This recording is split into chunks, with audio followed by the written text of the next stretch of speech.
Page 26, A Riddle, or that Tumbalalaika.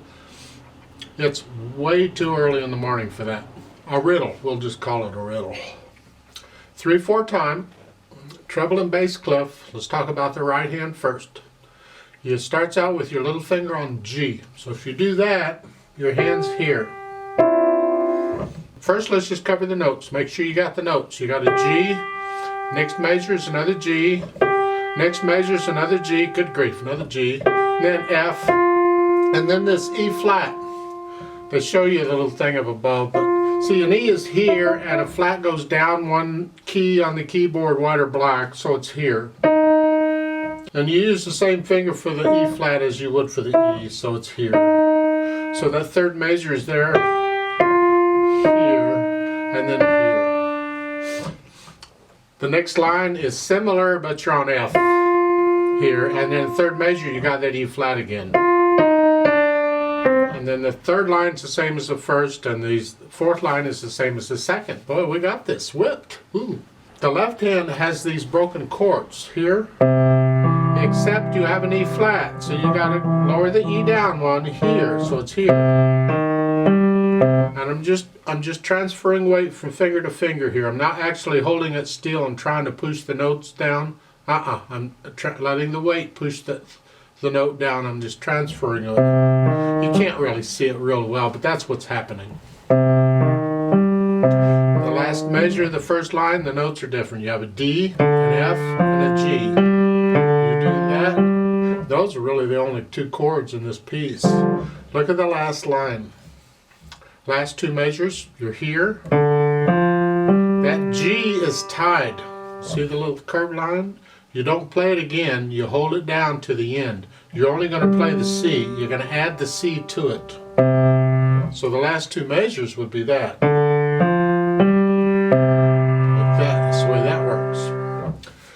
Then you put the hands together. And hopefully in the middle of this you got the rhythm, because I've just been working on notes. So we rhythm. It's quarter note gets a count, and the left hand's playing quarter notes. That should help, I hope. 1, 2, 3. 1, 2, 3. You just got to work this out very slowly with the hands, and if it's really tricky for you, then forget the rhythm. Just try and get the notes and which finger on each hand is playing at the same time. And once you kind of got a handle on that, then you go back and add the rhythm and the counting and all that. Last line, let's go down there. 1, 2, 3. 1, 2, 3. 1, 2, 3. See that going from the last two measures? Here, I'm going to hold the G down and play the C's. It's a little tricky.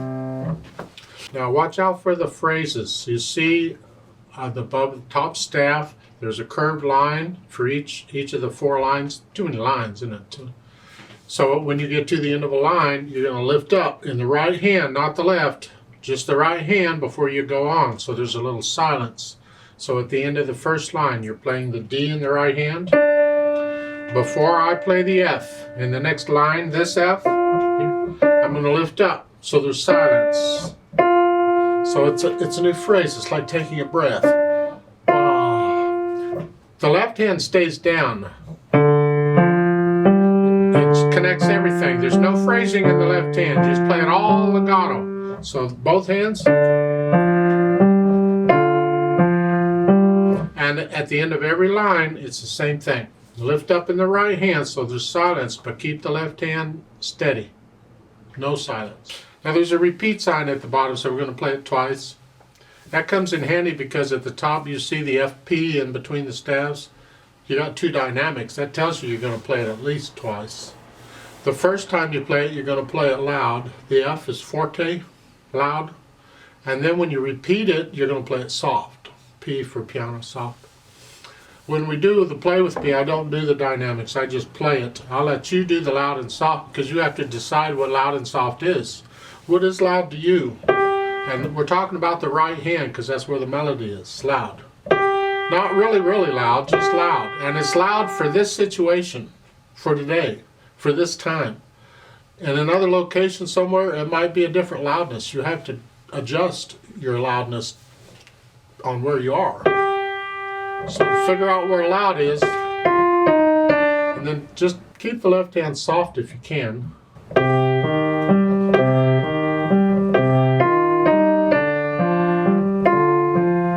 Like so. When you repeat it, then it's going to be that's the right hand that's soft.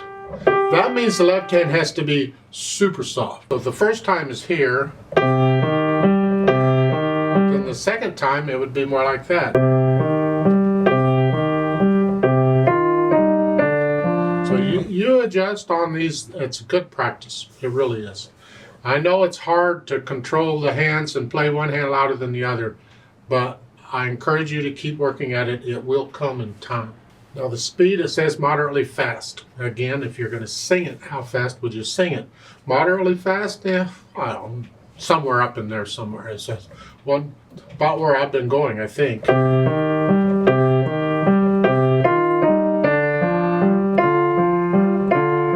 That kind of thing. When we do the play with me, we're going to go slow. In fact, let's do the play with me now while we're here. I'll give us 3 counts, so go ahead and put your hands in C position, and here we go. 1, ready, go.